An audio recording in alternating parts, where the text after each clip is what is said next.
తొర్రూరులో high tension వాతావరణం నెలకొంది. ఇక్కడ బీఆర్ఎస్ కాంగ్రెస్ కార్యకర్తలు ఒకరికొకరు ఎదురైతే జరిగే పరిణామాల మీద చాలా తీవ్రంగా పోలీసులు స్పందిస్తున్న నేపథ్యంలో ప్రస్తుతానికైతే ఎట్లాంటి అవాంఛనీయ సంఘటనలు జరగకుండా పోలీసులు తీవ్ర ప్రయత్నం చేస్తున్నారు. ప్రస్తుతానికైతే ఇక్కడ మనతో పాటు ఇక్కడ మహబూబాబాద్ ఎస్పీ ఇక్కడ మనతో ఉన్నారు. ఒక్కసారి పడుతున్న మనం మాట్లాడే ప్రయత్నం చేద్దాం.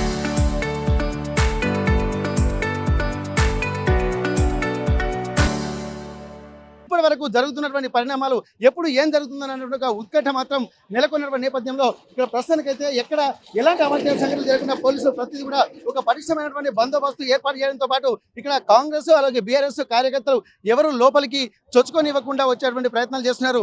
అందులో భాగంగానే భారీ బందోబస్తు ఏర్పాటు చేసిన నేపథ్యంలో ప్రతిదీ కూడా క్షుణ్ణంగా తనిఖీ చేస్తున్నారు. ఇక్కడ ఎట్లాంటి ఇబ్బందులు కలగకుండా ప్రస్తుతానికి ఇక్కడ ప్రతి ఒక్కటి కూడా పరిశీలిస్తున్న నేపథ్యంలో ఇక్కడ పోలీసులు మాత్రం భారీ బందోబస్తుతో పాటు ఇక్కడ అందరు ఇక్కడికి చేరుకున్నటువంటి నేపథ్యం అయితే మనకు ప్రస్తుతం కనిపిస్తుంది. ప్రస్తుతానికి ఇక్కడ మహబూబాబాద్ ఎస్పీ శబరీష్ మనతో ఉన్నారు. ఒక్కసారి పడుతున్న మనం మాట్లాడదాం. సార్, ఎట్లా ఉంది సార్ పరిస్థితి? ఇక్కడ సిచ్యువేషన్ కంట్రోల్లో ఉందండి. ఎలక్షన్స్ పీస్ఫుల్ గా నడుస్తుంది. Nothing to worry about. ఇప్పుడు మొత్తం అంటే ఇక్కడ భారీ సంఖ్యలో ఇక్కడ బీఆర్ఎస్ కూడా జరుపుకుంటారు సార్. దాన్ని ఎట్లా చూస్తున్నారు సార్? దీన్ని కీన్ కంటెస్ట్ ఉందండి. So both parties are having a keen contest. No law and order issue has to happen.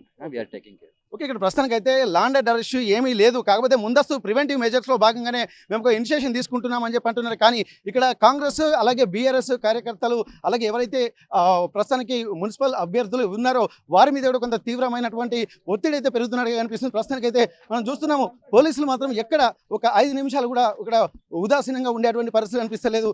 ఎక్కడైతే గుంపులు ఎందుకంటే బిఎన్ఎస్ ఎస్పీఆర్టీ సిఆర్పిసి 163 కూడా అమలవుతున్న నేపథ్యంలో ముందస్తుగానే ఇక్కడ అన్ని చర్యలు తీసుకుంటున్న నేపథ్యంలో ప్రస్తుతానికి అయితే మనం చూడొచ్చు. ప్రస్తుతానికి ఇక్కడ లీడర్లు కూడా నాయకులు కూడా ఒక్కొక్కరిగా వస్తున్న నేపథ్యంలో ప్రస్తుతానికి ఎర్రబెల్లి దయాకర్ రావు గారు కూడా ఇక్కడ ఉన్నారు. ప్రస్తుతానికైతే ఇక్కడ బీఆర్ఎస్ నాయకులు కూడా ఇక్కడ ఎక్కువగా చేరుకోవడంతో పోలీసులు మాత్రం ఈ ప్రెమిసెస్లోకి 163 అమల్లో ఉంది కాబట్టి ఎవరిని అందుబాటులోకి రానివ్వడం లేదు. ఇక్కడ మాజీగా ఉన్నటువంటి మాజీ మంత్రి ఎర్రబెల్లి దయాకర్ రావు కూడా ప్రస్తుతానికి మనం చూస్తున్నాము. ఎర్రబెల్లి దయాకర్ రావు గారిని కూడా అక్కడి నుంచి పంపించేటువంటి ప్రయత్నాలు చేస్తున్నారు. ఎస్పీ గారు మాత్రం ప్రస్తుతానికి సీనియర్ ఇనిషియేషన్ అంటే ఎర్రబెల్లి దయాకర్ రావు ఆయన సతీమణి కూడా ఇక్కడే ఉన్నటువంటి పరిస్థితి కనిపిస్తుంది.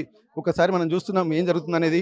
ప్రస్తుతానికి మనం చూస్తున్నాము ఎర్రబెల్లి దయాకర్ రావు సతీమణి ఉషా దయాకర్ రావు కూడా ఇక్కడ మనతో ఉన్నారు. ఇక్కడ జరుగుతున్నటువంటి పరిణామాల మీద కూడా చాలా బీఆర్ఎస్ నాయకులు కార్యకర్తలు కూడా చాలా తీవ్ర స్థాయిలో మండిపడుతున్నటువంటి పరిస్థితి. ఇక్కడ స్పష్టమైనటువంటి మెజార్టీ వచ్చినప్పటికీ కూడా ఇక్కడ ఉండనివ్వకపోవడానికి కూడా మనం గమనించాల్సినటువంటి అవసరం అయితే కనిపిస్తుంది. ప్రస్తుతానికైతే ఎవరిని ఇక్కడ ఉంచేటువంటి పరిస్థితి కూడా లేకపోతుండడంతో ఏం జరుగుతుందని అన్న ఒక ఉత్కంఠ అలాగే ఒక క్యూరియాసిటీ నెలకొంటుంది ఇక్కడ బీఆర్ఎస్ కు. అలాగే అక్కడ ప్రస్తుతానికి మనం మేడంతో మనం మాట్లాడే ప్రయత్నం చేద్దాం. అమ్మ, ఎట్లుందమ్మా పరిస్థితి? మాకు అనుకూలంగానే ఉంది. తప్పకుండా న్యాయమే గెలుస్తుంది. ఇప్పుడు మీకు దాదాపు మెజారిటీ స్పష్టంగా వచ్చింది. అయినప్పటికీ కూడా మీరు ఇంత ఇబ్బందులు పడాల్సినటువంటి అవసరం ఎందుకు వచ్చిందంటారు? ఏంటంటే అడ్డదారిలో వచ్చే దారులు వెతుక్కుంటారు కదా. రేవంత్ రెడ్డి ఎంపీ వేయచ్చు, ఎమ్మెల్యే వేయచ్చు అనేటి 2 కొత్తగా చట్టం తీసుకొచ్చి ఇప్పటికిప్పుడే రాత్రికి రాత్రి చట్టం తీసుకొచ్చి పెట్టిండు. వాళ్ళు అయినా మేము కేసు వేస్తాం, మళ్ళీ ధర్మమే గెలుస్తుంది. అంటే ఇప్పుడు మీరు కేసు వేస్తామన్న దగ్గర పోతుందంటే ఇప్పుడు మీకు అనుకూలంగా లేదనుకోవచ్చా? ఇవి 2 టై అవుతుంది. ఇద్దరం సమానం అవుతున్నాం. మరి ఆ టైలో ఎవరు వచ్చేది మనం చెప్పలేం కదా. మెజార్టీ 9 స్థానాలు మాకు ఉన్నాయి. మేము గెలిచినట్టే. వాళ్ళు అడ్డదారిలో వస్తుండ్రు అవకాశం లేకున్నా.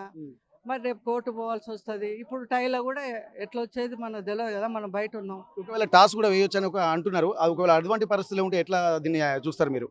ప్రజా తీర్పిచ్చును మాకు అది చాలు. ప్రజలు తీర్పిచ్చును, మేము గెలిచే ఉన్నాం. అడ్డదారులు వచ్చిందని ప్రజలందరికీ తెలిసిపోతుంది. రాబోయే రోజుల్లో వాళ్ళకు కూడా తగిన శాస్తి ప్రజలే తీర్పిస్తారు. ఓకే, సిచ్యువేషన్ అయితే ఒక ఇబ్బందికర వాతావరణం అవుతుందని చెప్తున్న ప్రస్తుతానికి అయితే ఎర్రబెల్లి దయాకర్ రావు తోటి ఇక్కడ ఉన్నటువంటి ఎస్పీ శబరీష్ కూడా మాట్లాడుతున్నటువంటి పరిస్థితి. అక్కడ నుండి ఎట్టి పరిస్థితుల్లో వెళ్ళేటువంటి పరిస్థితులు కూడా లేవని చెప్పి ఇక్కడ ఎర్రబెల్లి భీష్మించుకొని ఇక్కడ ఈ ప్రెమిసెస్లో ఉన్నారు. కానీ బీఆర్ఎస్ పార్టీకి సంబంధించినటువంటి కార్యకర్తలు మాత్రం ఎక్కడి నుంచి పంపిస్తున్నారు.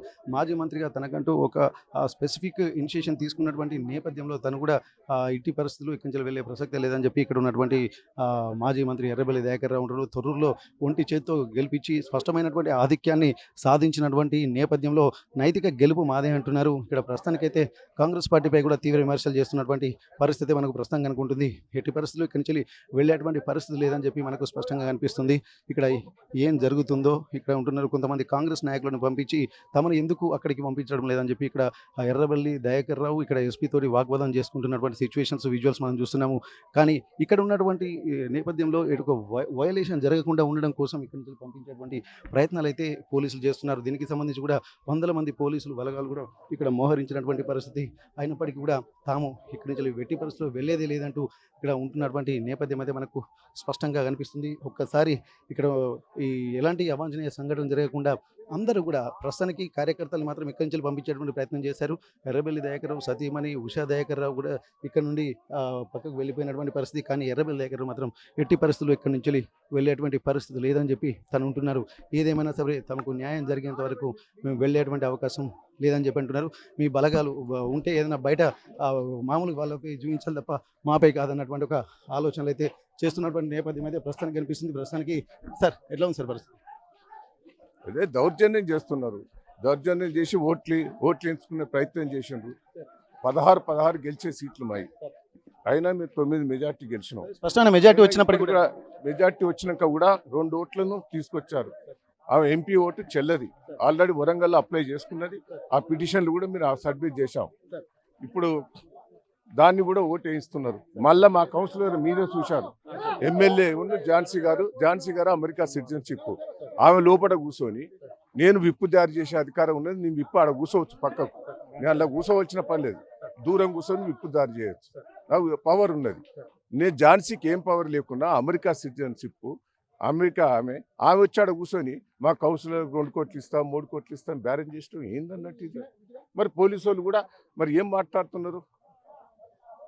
ఇక్కడ ప్రస్తుతానికి అయితే అన్ని రకాలుగా నైతికంగా తాము గెలిచినప్పటికీ కూడా కొంత ఇబ్బందికర వాతావరణాన్ని సృష్టిస్తున్నారని చెప్పి అంటున్నారు. ఇక్కడ తనకు అన్ని రకాల అధికారాలు, ఎందుకంటే విప్ జారీ చేసేటువంటి అధికారం తనకు ఉన్నప్పటికీ కూడా అక్కడ తనను మాత్రం ఉండనివ్వకుండా చేస్తున్నాడని బెట్ట తీవ్రంగా మండిపడుతున్నటువంటి పరిస్థితి. ఏదేమైనప్పటికీ కూడా ఇట్లాంటి పరిస్థితులు నైతికంగా గెలిచినప్పటికీ కూడా ఇక్కడ అనైతికంగా వస్తున్నారనే ఒక ఆలోచనలు చేస్తున్నటువంటి నేపథ్యంలో ప్రస్తుతానికి ఎంపీ ఓటు కూడా ఇక్కడ నమోదు చేసుకుంది. ఇక్కడ ఎక్స్ అఫిషియోగా నమోదు చేసుకున్నప్పుడు ఎంపీకి ఇక్కడ ఓటు లేనేలేదు. వేరే దగ్గర నమోదు చేసుకున్నప్పటికీ కూడా మళ్ళీ ఇక్కడ ఎట్లా నమోదు చేసుకుంటారు? కొత్త చట్టాలు తీసుకొచ్చి ఒక మ్యానిపులేషన్ జరుగుతుందన్నటువంటి ఒక ఆందోళన మాత్రం ఇక్కడ బీఆర్ఎస్ వర్గాల్లో నెలకొంటుంది. ప్రస్తుతానికైతే నిన్నటి వరకు కాన్ఫిడెంట్గా ఉండి ఇక్కడికి తొర్రూరు మున్సిపల్ గెలిచినటువంటి బీఆర్ఎస్ నాయకులను తీసుకొచ్చినప్పటికీ కూడా ఒక కాన్ఫిడెంట్ అయితే అప్పటి వరకు ఉండే. కానీ ఇప్పుడు ఉన్నటువంటి పరిస్థితుల్లో మాత్రం కాన్ఫిడెంట్ కూడా కొంత లేకపోయింది. అసలు ఏం జరుగుతున్నాయి పరిణామాలు అన్నటువంటి విషయాల మీద కూడా కొంత ఒక అసందిగ్ధ వాతావరణం నెలకొంది. ఇక్కడ ప్రస్తుతానికైతే బీఆర్ఎస్ 9 అలాగే కాంగ్రెస్ 9 ఉంది. అంటే ఎక్స్ అఫీషియోతో కలిపి ఇక్కడ 7 సీట్లు కాంగ్రెస్ గెలుచుకున్నప్పటికీ కూడా